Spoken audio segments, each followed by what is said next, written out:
अस्सलाम वालेकुम दोस्तों, कैसे हो? उम्मीद है कि सब खैरियत से होंगे।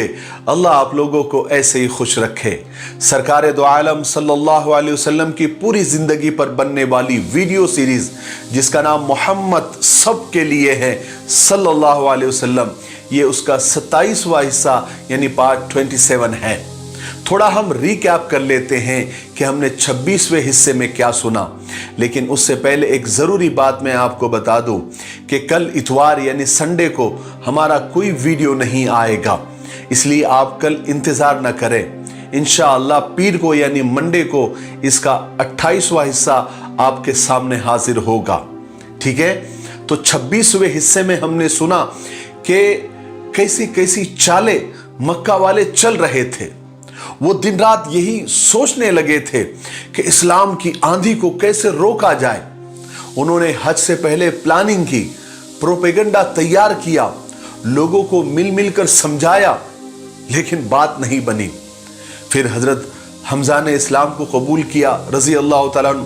फिर हजरत उमर रजी अल्लाह तआला अन्हु जैसे बहादुर जो कि ईमान वालों को सताने में उन्होंने कभी कमी नहीं की, वो भी एक दिन हुजूर के कत्ल के इरादे से चले, नऊजुबिल्लाह। रास्ते में हजरत साद से मुलाकात हुई।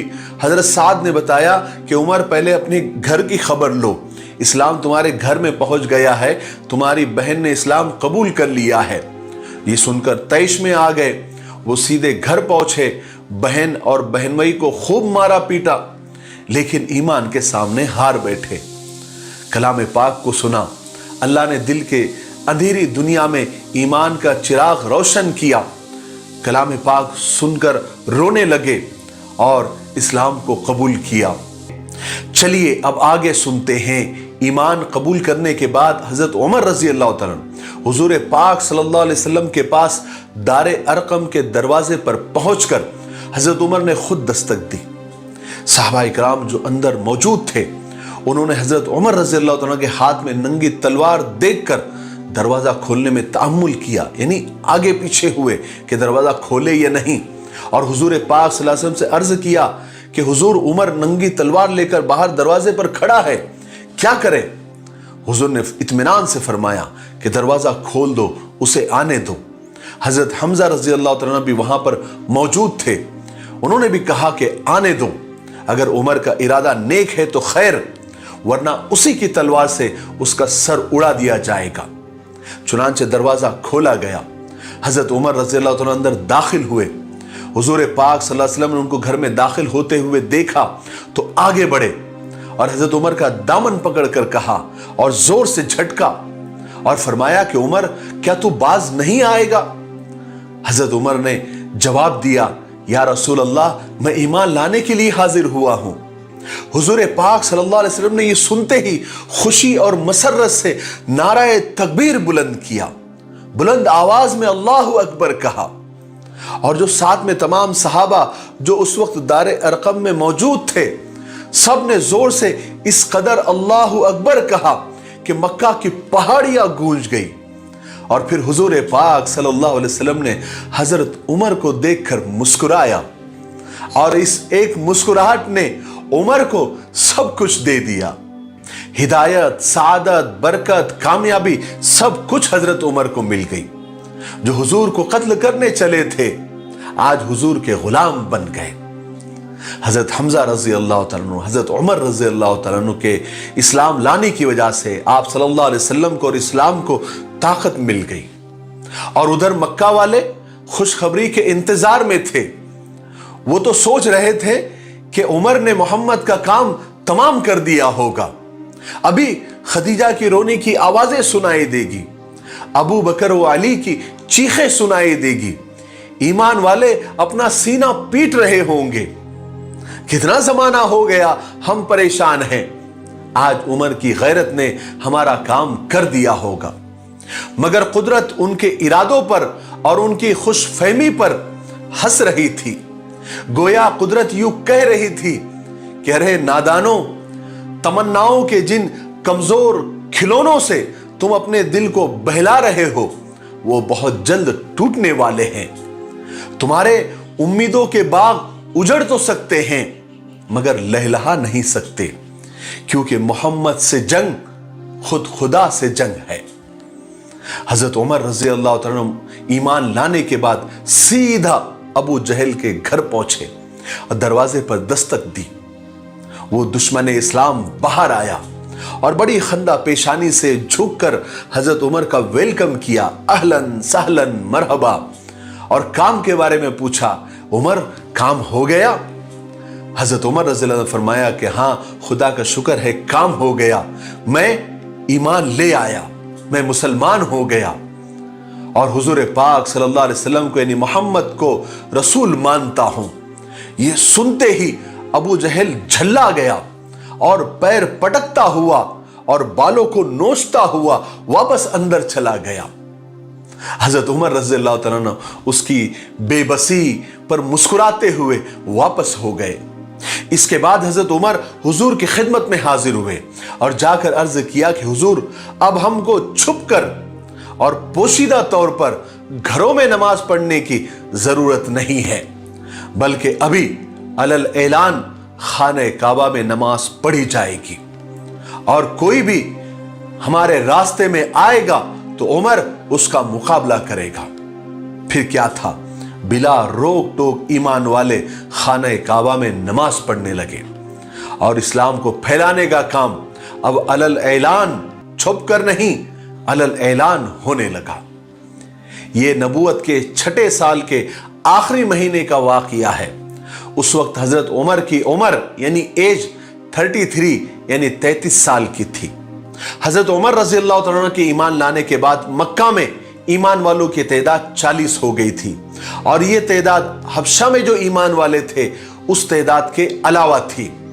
हजरत उमर फारूक रजी अल्लाह तआला के ईमान लाने से कुरैश को और मक्का वालों को बहुत गहरा सदमा पहुंचा था और उधर ईमान वाले खाने काबा में अलल ऐलान खुलेआम नमाज भी पढ़ने लगे थे और बहुत सारे ईमान वाले हबशा में नजाशी बादशाह की पनाह में आराम से रह रहे थे।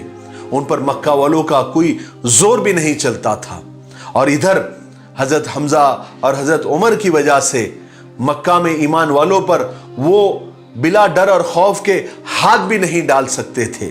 इसलिए मक्का वाले अब बहुत ज्यादा परेशान हो गए थे कि आखिर वो करे तो क्या करे। चुनांचे कुरैश ईमान वालों की इस बढ़ती हुई तादाद और उनकी फतेह को हाथ बांधकर नहीं देख रहे थे, बल्कि वो अपनी कोशिशों में लगे हुए थे और तरह तरह की तरकीबें सोचते रहते थे जिससे ईमान वालों की बढ़ती तादाद को रोका जा सके और जो ईमान ला चुके हैं वो किसी तरीके से नबी की पैरवी करना छोड़ दें, क्योंकि सिर्फ 4 हफ्तों में 4 बड़े बड़े धक्के और धचके मक्का वालों को लगे थे। एक हजरत हमजा का इस्लाम लाना, फिर हजरत उमर का इस्लाम लाना, फिर आप सल्लल्लाहु अलैहि वसल्लम का मक्का वालों के सारे ऑफर को ठुकरा देना और फिर बनु हाशिम और बनु अब्दुल मुत्तलिब ने मिलकर हुजूर की हिफाजत की जो कसम खाई थी। ये 4 ऐसे बड़े बड़े धचके थे, ऐसे 4 बड़े बड़े धक्के थे जो मक्का वालों को अभी ताज़ा ताज़ा लगे थे, जिससे वो बेहद परेशान थे। इसी मकसद से वो एक मरतबा फिर जमा हुए, एक बड़ी मीटिंग की और इस मीटिंग में मोहम्मद सल्लल्लाहु अलैहि वसल्लम का, उनके तमाम मददगारों का मुकाबला करने के लिए नई नई स्कीमों पर, नए नए प्लान्स पर गौर व खौस किया गया।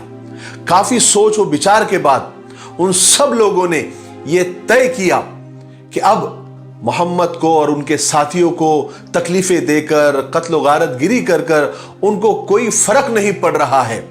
अब हम आखिरी बार अबू तालिब के पास जाएंगे और अगर वो अभी भी मोहम्मद को हमारे हवाले नहीं करते तो अब हम मोहम्मद का, उनके तमाम साथियों का, उनके तमाम हिमायतियों का पूरी तरह से मुकम्मल सोशल बायकाट कर देंगे। उनसे मिलने जुलने वालों का और लेन देन करने वालों का भी बायकाट कर दिया जाएगा।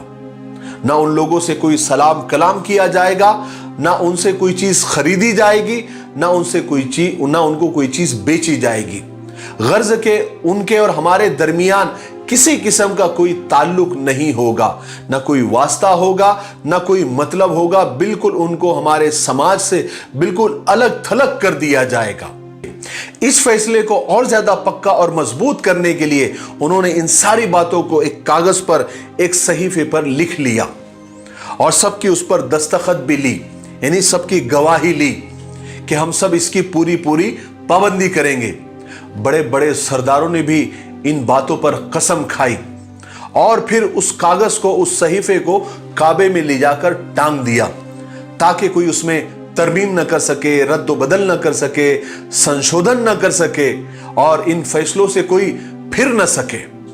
उसके बाद कुरैश की एक जमात बनु अब्दुल मुत्तलिब और अबू तालिब और जितने भी आप सल्लल्लाहु अलैहि वसल्लम के हिमायती थे, जो आपके मददगार थे, जो आपका ताउन करते थे, मुआविन थे, उनके पास गई और उनसे कहा कि देखो, आपके सामने दो रास्ते हैं, दो सूरतें हैं, दो शक्लें हैं, आप उनमें से कोई एक कबूल कर लीजिए। पहली सूरत तो यह है कि आप मोहम्मद को हमारे हवाले कर दीजिए ताकि हम उसको कत्ल कर दें, नाउज़ुबिल्लाह। इस तरह आपको भी आराम हो जाएगा और इसके बदले में हम आपको बहुत सारा तावान देंगे, यानी बहुत सारा रुपया पैसा आपको देंगे।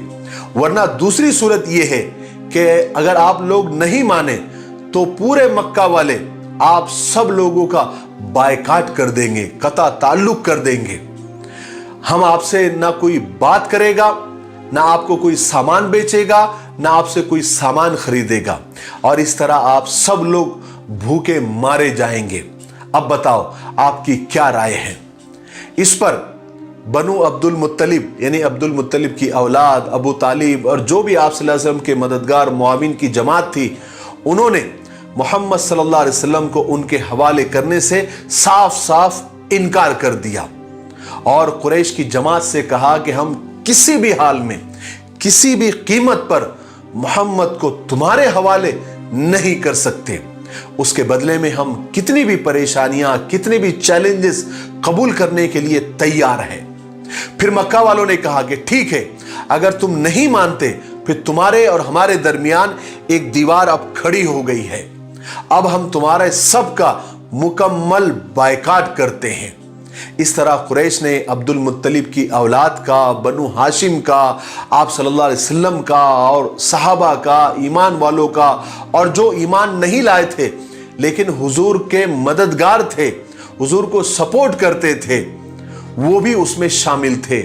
सिर्फ अबू लहब इस बायकाट से अलग रहा क्योंकि वो शुरू से ही मक्का वालों के साथ था, जो ईमान वालों का मजाक उड़ाने में, उनको गालियां देने में सबसे आगे आगे रहता था। ये पहला आदमी था अबू लहब जिसने सारे लोगों को ईमान वालों के मजाक करने के लिए, दुश्मनी करने के लिए उकसाया था और इसी ने बायकाट की बात भी शुरू की थी। इस तरह बनु हाशिम और ईमान वाले और हुजूर पाक सल्लल्लाहु अलैहि वसल्लम और सहाबा सारे मक्का वालों से कटकर एक घाटी में कैद होकर रह गए जो शेब अबी तालिब के नाम से मशहूर है। मक्का वाले कोई भी इन लोगों से, यानी सहाबा से, हुजूर से और हुजूर की हिमायतियों से कोई मामला नहीं करता था, ना कोई राशन उन तक पहुंचने देता था, ना कोई चीज उनसे खरीदता था, ना उनको कोई चीज बेचता था, सिवाय 4 मुहतरम महीनों के जिनमें अरब हर किस्म की लड़ाई झगड़ा रोक देते थे। इन्हीं 4 महीनों के अंदर ईमान वाले और सहाबा उस कैद से बाहर निकल सकते थे और हाजी लोग इन्हीं मोहतरम महीनों में मक्का में आकर जमा होते थे। वो मोहतरम 4 महीने कौन से थे? मैंने पहले वीडियो में भी आप लोगों को बताया था। ज़िक़ादा, ज़िलहज्जा, मुहर्रम और रजब के वो महीने थे। मक्का के करीब ताजिर अपनी दुकान लगाते थे, बाजार लगाते थे।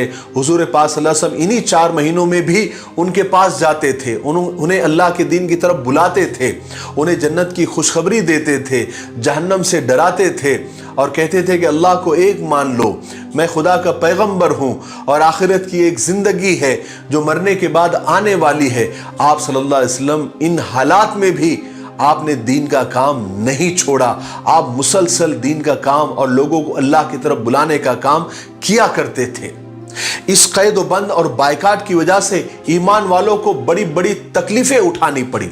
जितना गल्ला, जितना राशन वो साथ लेकर गए थे वो जल्दी ही खत्म हो गया। भूख और प्यास जब हद से बढ़ जाती तो ये लोग कीकर के पत्ते खाकर वक्त गुजारते। सहाबा के बच्चे भूख से बिलबिलाते, तड़पते, यहां तक कि उनकी आवाज घाटी के बाहर भी सुनाई देती। और ये संगदिल मक्का वाले, ये पत्थर दिल मक्का वाले बच्चों की बिलबिलाहटों को सुनकर खुश होते थे, कहे लगाते थे, हंसते थे। जब भी मक्का में कोई गल्ला या खाने पीने की चीज कोई बेचने आता, कोई ताजिर वो चीजें लेकर आता, तो मक्का वाले लपक कर वो चीजें खरीद लेते ताकि ये गल्ला, ये राशन घाटी तक ना पहुंच सके। मगर सब लोग ऐसे नहीं थे। उनमें भी बहुत सारे रहमदिल लोग भी थे जो इस जुल्म को पसंद नहीं करते थे। वो लोग ऐसे हंसने वालों को बुरा भला कहते थे, उन्हें डराते थे कि तुमने मंसूर बिन इकरमा का हाल अपनी आंखों से नहीं देखा। ये मंसूर बिन इकरमा वो कुरैश का वो आदमी है जिसने ये बायकाट वाला मुआहिदा, ये एग्रीमेंट अपने हाथ से लिखा था। फिर अल्लाह की कुदरत देखिए कि उसका वो हाथ जिससे उसने वो एग्रीमेंट लिखा था उसे पैरालिसिस का अटैक आया, यानी उसका हाथ शल हो गया और फिर जिंदगी भर अच्छा नहीं हुआ। इस घाटी की कैद में जो ईमान वालों ने मुसीबतें उठाई उसका अंदाजा आपको इससे हो सकता है कि हुजूर पाक सल्लल्लाहु अलैहि वसल्लम के एक सहाबी हजरत साद बिन अबी वक्कास एक मर्तबा रात के अंधेरे में कहीं जा रहे थे। उनका पैर किसी गीली चीज पर पड़ा। वो इस कदर भूखे थे कि उन्होंने फौरन उसे उठाया और बगैर देखे उसको निगल लिया। हजरत साद बिन अबी वक्कास का ही दूसरा वाकया है कि एक मर्तबा वो रात के वक्त पेशाब के लिए निकले तो रास्ते में ऊंट की खाल का एक सूखा टुकड़ा, यानी चमड़े का एक टुकड़ा उनको मिल गया। उन्होंने जल्दी से उसे धोकर आग पर जलाया, उसको कूट कर उसका आटा, उसका सुफूफ बनाया, फिर पानी के साथ उसको पी लिया। ऐसी कई रातें साहबा ने गुजारी। बायकाट की मुद्दत बढ़ती चली जा रही थी, लेकिन बनु हाशिम, बनु अब्दुल मुत्तलिब, हुजूर पाक सल्लल्लाहु अलैहि वसल्लम और सहाबा निहायत हिम्मत के साथ इस मुसीबत का मुकाबला करते रहे। उन्होंने इस हालत में भी, इस मुसीबत में भी, इस भूख और प्यास की शदीद हालत में भी आप सल्लल्लाहु अलैहि वसल्लम की तरफ से कोई गफलत नहीं बरती और ना आपको कुरैश के हवाले करने पर वो तैयार हुए। आप सल्लल्लाहु अलैहि वसल्लम के चहीते चचा अबू तालिब आप सल्लल्लाहु अलैहि वसल्लम का पूरा ख्याल रखते, आपके बराबर में लेटते ताकि आपकी हिफाजत कर सके। अगर चचा अबू तालिब को कहीं काम पर जाना भी होता या कहीं किसी और मकसद से बाहर निकलते या हुजूर से अलग होते तो अपनी औलाद में से किसी को उनके पास छोड़कर जाते ताकि उनकी जगह वो आप सल्लल्लाहु अलैहि वसल्लम की हिफाजत कर सके। जिनका बायकाट किया गया था, यानी बनु हाशिम, बनु अब्दुल मुत्तलिब, आप सल्लल्लाहु अलैहि वसल्लम और सहाबा, इनके जो रिश्तेदार थे वो थोड़ी थोड़ी इनके साथ हमदर्दी किया करते थे और छुप छुप कर उनके पास खाना पहुंचा दिया करते थे।